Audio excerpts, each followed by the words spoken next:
जरा इनसे मिलो। ये है ओरिजिनल कोरोना वायरस, जिनका जन्म 17 नवंबर 2019 को चाइना में हुआ। इन्हीं के मॉडिफाइड वर्जन्स हैं ये अल्फा वेरिएंट और डेल्टा वेरिएंट। चौंकाने वाली बात यह है कि इन तीनों ने मिलके 55 लाख से ज्यादा लोगों की जान ले ली। लेकिन मुद्दे की बात पता है क्या है? मुद्दे की बात यह है कि 24 नवंबर 2021 को इनका एक मॉडिफाइड वर्जन और पैदा हुआ है, जिसका नाम WHO के पंडितों ने ओमिक्रॉन वेरिएंट रखा है।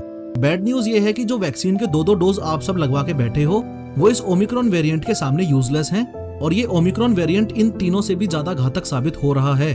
तो क्यों ना 3D एनिमेशन की मदद से इस बात के पीछे की साइंस को समझा जाए कि ओमिक्रॉन वेरिएंट आखिर वैक्सीन को मात दे कैसे रहा है।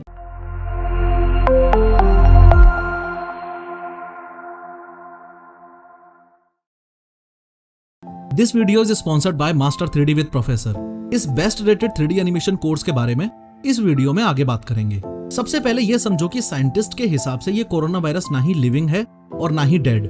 जब तक ये कोरोना वायरस इंसान के शरीर के बाहर है, तब तक ये डेड माना जाता है, एग्जैक्टली एक डस्ट पार्टिकल की तरह।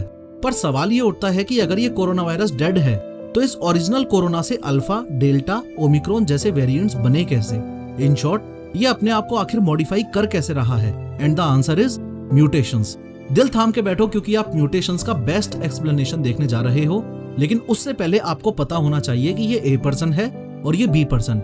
इस ए पर्सन ने इसी professor of how YouTube channel पर ऑलरेडी पब्लिश्ड ये वैक्सीन वाली वीडियो देख रखी है, लेकिन इस बी पर्सन ने नहीं देखी। तो आगे म्यूटेशन वाला कॉन्सेप्ट इस ए पर्सन को 10 टाइम्स बेटर समझ आएगा in comparison to this B person. So I personally recommend कि ऊपर आई बटन पे क्लिक करके आप भी पहले वैक्सीन वाली वीडियो देख लो। एनीवेज, जैसे ही ये कोरोना वायरस शरीर के अंदर गया, तो आपके लंग्स की बाउंड्री वाले सेल्स तक पहुंच के उन सेल्स को हाईजैक करने की कोशिश करेगा। आगे आपको इस एरिया का हाईली मैग्नीफाइड व्यू देखने को मिलेगा। ये देखो, इधर है कोरोना वायरस और ये है वो लंग्स की बाउंड्री वाला सेल जो हाईजैक होने वाला है। ऑब्वियस सी बात है कि हाईजैकिंग करने के लिए कोरोना को सेल के अंदर जाना तो पड़ेगा और अंदर जाने के लिए ये अपनी चाबी का यूज करेगा। In other words, in spike proteins का यूज करेगा। लेकिन सेल्स की बाउंड्री पर लगा हुआ ये ACE2 रिसेप्टर एक लॉक का काम करता है और कोरोना वायरस खुद के स्पाइक प्रोटीन को इस ACE2 रिसेप्टर में फिट करके सेल्स में एंट्री ले लेता है। एक बार ये corona particle human body cell में एंटर कर गया, उसके बाद जबरदस्ती इस सेल से खुद की करोड़ों कॉपीज बनवाएगा। और जब इस कोरोना वायरस पार्टिकल की करोड़ों कॉपीज बनेंगी, तो जरूरी नहीं कि सारी एग्जैक्टली सेम हो, थोड़ा बहुत डिफरेंस हो सकता है। तो कोरोना वायरस पार्टिकल के डुप्लीकेशन के प्रोसेस में जो एरर्स या मिस्टेक्स हो जाती हैं, उन्हें ही म्यूटेशंस बोला जाता है। फॉर एग्जाम्पल, अगर मैं आपको बोलूं कि मेरे इंस्टाग्राम हैंडल पे आप 1000 times what are mutations, what are mutations, what are mutations लिख के भेजो, तो चांसेस हैं कि आपसे गलती हो जाए।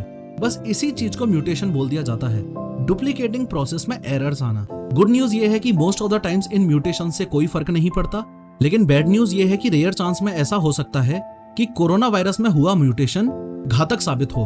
अनफॉर्चुनेटली ओमिक्रॉन वेरिएंट के केस में ऐसा ही हुआ। आइए समझते हैं कैसे।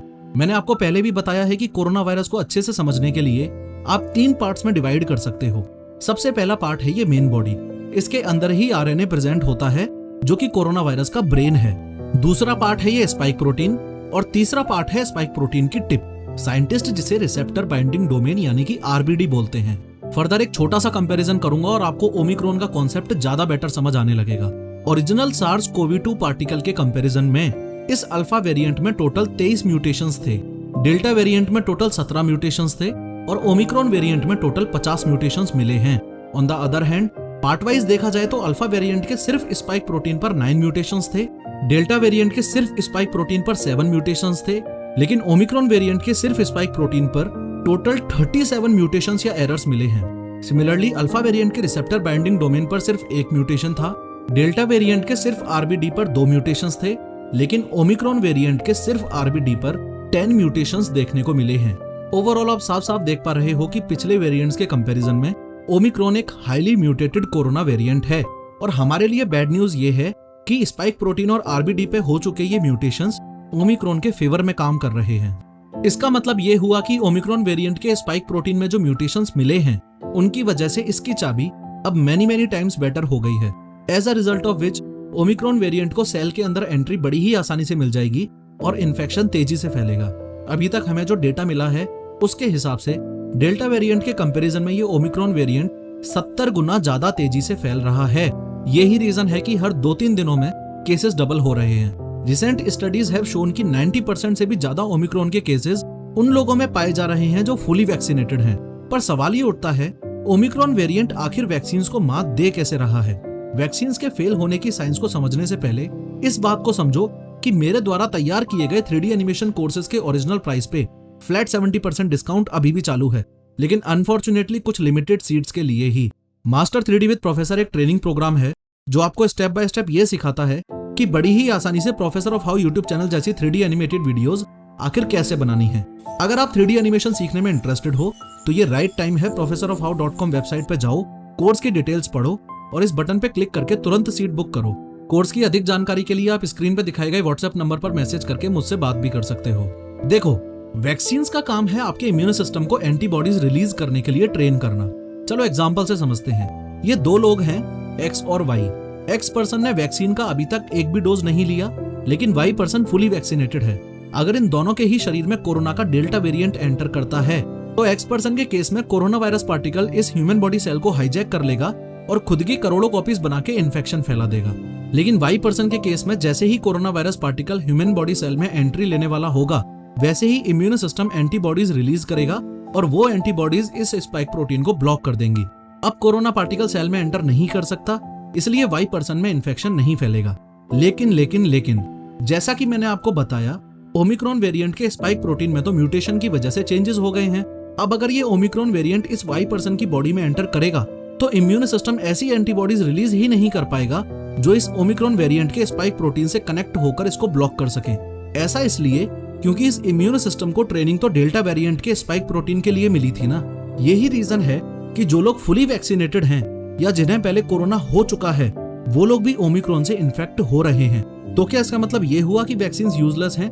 नहीं, इनफैक्ट वैक्सीन इस ओमिक्रॉन वेरिएंट को फैलने से काफी हद तक रोकेंगी। आइए समझते हैं कैसे। ओमिक्रॉन के स्पाइक प्रोटीन में जो म्यूटेशंस हुए हैं उसकी एक लिमिट है। ओमिक्रॉन अनलिमिटेड म्यूटेशंस करके खुद को पूरी तरह नहीं बदल सकता। आखिर इसे कोरोना फैमिली का ही पार्ट रहना है ना। आखिर इसे स्पाइक प्रोटीन का यूज करके सेल्स में एंट्री तो लेनी ही है ना। इसलिए वैक्सीन इम्यून सिस्टम से जो एंटीबॉडीज रिलीज करवाएंगी वो कुछ हद तक ओमिक्रॉन वेरिएंट को ब्लॉक करेंगी ही करेंगी। So it is like something is better than nothing. इस वीडियो का सेकंड पार्ट जो मेरे ऑफिशियल इंस्टाग्राम हैंडल पर 8 जनवरी 2022 को शाम 8 बजे पब्लिश होगा, उस 3D एनिमेटेड वीडियो में मैंने 2 एक्सट्रीमली इंपॉर्टेंट पॉइंट्स को लॉजिकली डिस्कस किया है। सबसे पहला पॉइंट ये कि कोरोना के टाइम हमने इतने लोगों को खोया, उसके बाद भी कुछ एक्सपर्ट्स कहते हैं कि कोरोना एक स्कैम है, आखिर क्यों? और दूसरा पॉइंट ये कि ओमिक्रॉन वेरिएंट फैल तो तेजी से रहा है, लेकिन ज्यादा लोगों की जान नहीं ले रहा। इनफैक्ट हॉस्पिटलाइजेशन की जरूरत तक नहीं पड़ रही। इस बात के पीछे की साइंस क्या है?